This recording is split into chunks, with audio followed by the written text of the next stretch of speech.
Number one channel के number one show कच्चा चिट्ठा में आप सभी का स्वागत है। आपके साथ मैं हूं सबीना तामंग देशमुख। कच्चा चिट्ठा में सबसे पहले बात इजराइल के प्रधानमंत्री बेन्यामिन नेतन्याहू की। नेतन्याहू इजराइल में ही बुरी तरह घिर चुके हैं। जब इजराइल में करीब 4 लाख के रिजर्व फोर्स को एक्टिव किया जा रहा है, तब प्रधानमंत्री नेतन्याहू का बेटा अमेरिका के फ्लोरिडा में मौजूद है। लोग पूछ रहे हैं कि नेतन्याहू का बेटा इस वक्त हमास से लड़ने के लिए मौजूद क्यों नहीं है। इजराइल में चल रहे इसी टकराव का फायदा हमास और हिजबुल्लाह ने उठाने का फैसला भी किया। लेबनान में एक ऐसी मीटिंग हुई, एक ऐसी बैठक हुई जिसके बाद इजराइल में एक बड़ी मिसाइल तैनात की जा रही है।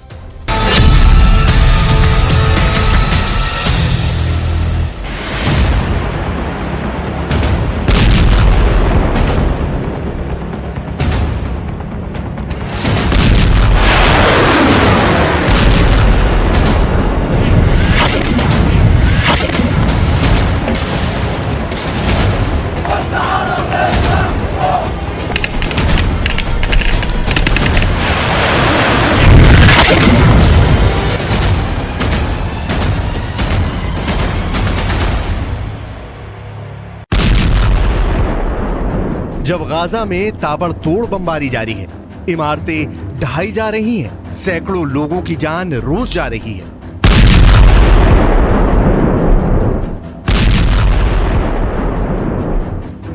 जब इजराइल और लेबनान के बॉर्डर पर एंटी टैंक मिसाइल फायर की जा रही है, इजराइल के खुफिया अड्डे तबाह किए जा रहे हैं।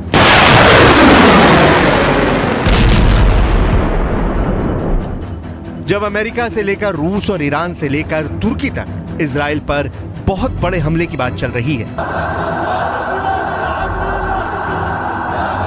जब पश्चिम एशिया की राजधानियों में इजराइल के खिलाफ हजारों लोग प्रदर्शन कर रहे हैं, इजराइल के खिलाफ युद्ध का पूरा माहौल बन चुका है।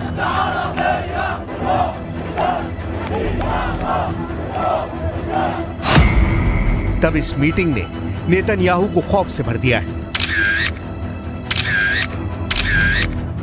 ये 3 लोग हैं। गाजा की हुकूमत चलाने वाले हमास के पॉलिटिकल ब्यूरो के उप प्रमुख सालेह अरूरी और साथ में फिलिस्तीन इस्लामिक जिहाद के महासचिव जियाद नकाले, और इन दोनों ने लेबनान की राजधानी बेरूत में जाकर हिजबुल्लाह के चीफ हसन नसरल्लाह से मुलाकात की है।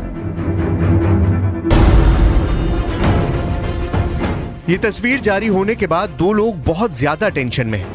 गाजा और इजराइल के बीच चल रहे युद्ध ने पूरे पश्चिम एशिया को तीसरे विश्व युद्ध के एपिसेंटर में तब्दील कर दिया है, और इसकी वजह से 2 ताकत सबसे ज्यादा फिक्र में डूबी हुई हैं। पहले हैं इजराइल के प्रधानमंत्री बेन्यामिन नेतन्याहू और दूसरे हैं अमेरिका के राष्ट्रपति जो बाइडेन। दोनों की टेंशन का मीटर लगातार रेड लाइन को पार कर रहा है। इस तस्वीर को लेकर खौफ बहुत ज्यादा है।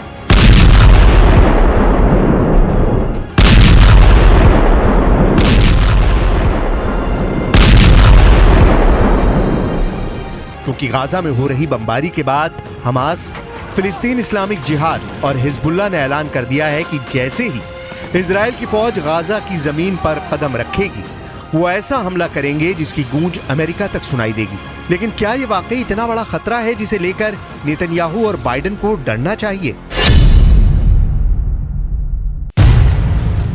इन तीनों के पीछे कौन है? तो जवाब है कि इन तीनों फोर्स के पीछे ईरान है, जो इनको फंडिंग भी करता है, इनको हथियार भी देता है, इनको ट्रेनिंग भी देता है, और अब इसी ताकत के बल पर वो अमेरिका और इजराइल दोनों को डरा रहे हैं।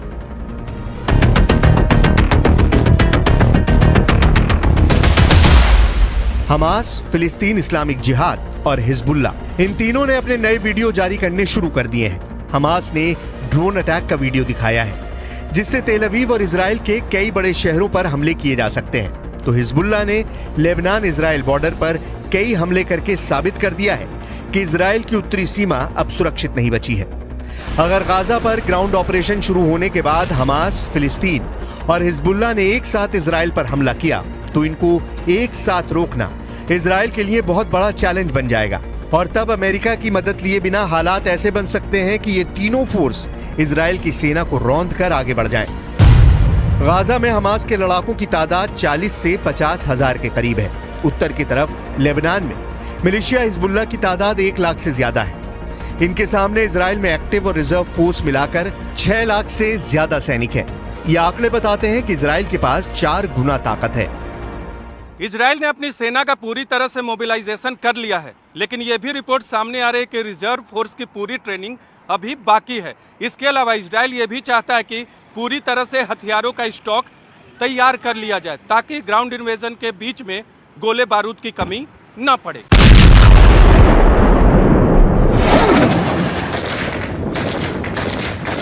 लेकिन हमास और हिजबुल्लाह के गुरिल्ला युद्ध में मुकाबला करने में फौज की तादाद से ज्यादा लड़ने का तरीका मायने रखेगा। गाजा के अंदर लड़ाई आसान नहीं होगी, ये हमास का इलाका है, तो हिजबुल्लाह को सीरिया में ISIS के खिलाफ युद्ध लड़ने का अनुभव है। इजराइल के सामने संकट बड़ा है, लेकिन उसे अमेरिका की मदद मिल रही है, जिसके 2 समुद्री बेड़े इस वक्त भूमध्य सागर में तैनात हैं और वहां से इजराइल को लगातार एयर सपोर्ट मिलेगी, क्योंकि अमेरिका के टारगेट पर लेबनान बॉर्डर की तरफ हिजबुल्लाह के ठिकाने होंगे। इस बीच संयुक्त राष्ट्र में इजराइल को लेकर एक बड़ा मोर्चा खुल गया है, क्योंकि खुद UN के महासचिव एंटोनियो गुटेरेस ने ऐसी बात कह दी है कि इजराइल ने उनका इस्तीफा मांग लिया। UN के महासचिव एंटोनियो गुटेरेस ने कहा कि यह जानना जरूरी है कि हमास ने हमला अचानक नहीं किया। फिलिस्तीन के लोग 56 वर्षों से घुटन वाले कब्जे का सामना कर रहे हैं। फिलिस्तीन के लोगों ने अपनी जमीन पर लगातार कब्जा देखा है, हिंसा देखी है, आर्थिक बर्बादी देखी है, अपने घरों को ढहाए जाते देखा है। इस विवाद के राजनीतिक समाधान की उम्मीद खत्म होती जा रही है।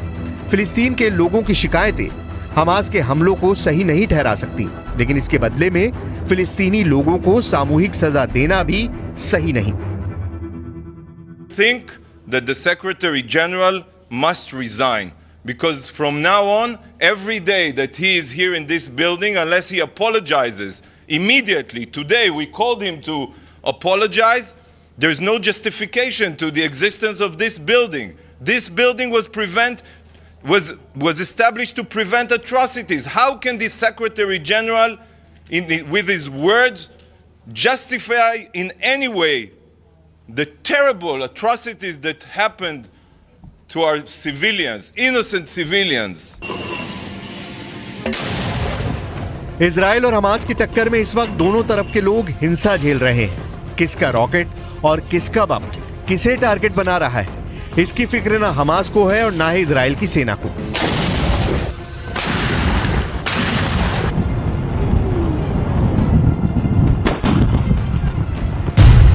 7 अक्टूबर को हमास के हमलों में इजराइल के करीब 1,500 लोगों की मौत के बाद इजराइल की लगातार चल रही बमबारी में 25 अक्टूबर तक 6,000 लोगों की मौत हो चुकी है। इनमें 2,500 से ज्यादा बच्चे हैं, जबकि घायलों की तादाद 18,000 पहुंच चुकी है। इन आंकड़ों में उन लोगों की लाशें शामिल नहीं जो अब भी हजारों इमारतों के मलबे में दबी हुई हैं। यहाँ इजराइल की बमबारी में गिरी एक इमारत में कई लोग दब गए और इनमें से एक को यहाँ जिंदा निकालने की कोशिश जारी है। रेस्क्यू ऑपरेशन रात में चल रहा है। यहाँ बिजली नहीं है, टॉर्च की मदद से लोगों की जान बचाई जा रही है। यहाँ फंसे एक शख्स को बचाते वक्त उसे बताया जा रहा है कि उसका परिवार निकाल लिया गया है ताकि वो हौसला न खोए।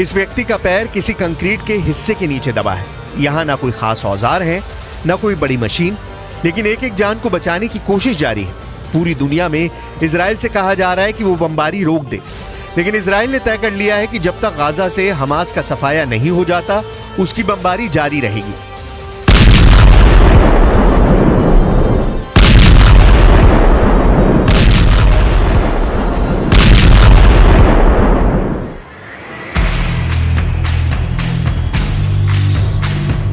लेकिन दक्षिण इजराइल में युद्ध का खौफ देखा जा सकता है। हमास के रॉकेट हमलों के बाद यहाँ की सड़कें खाली हैं। लोग बाहर बहुत कम निकल रहे हैं। पार्क से लेकर समुद्री किनारे सब कुछ वीरान पड़ा है। इजराइल और हमास के बीच चल रही जंग के बाद अब युद्ध का बड़ा खतरा मंडराता नजर आ रहा है।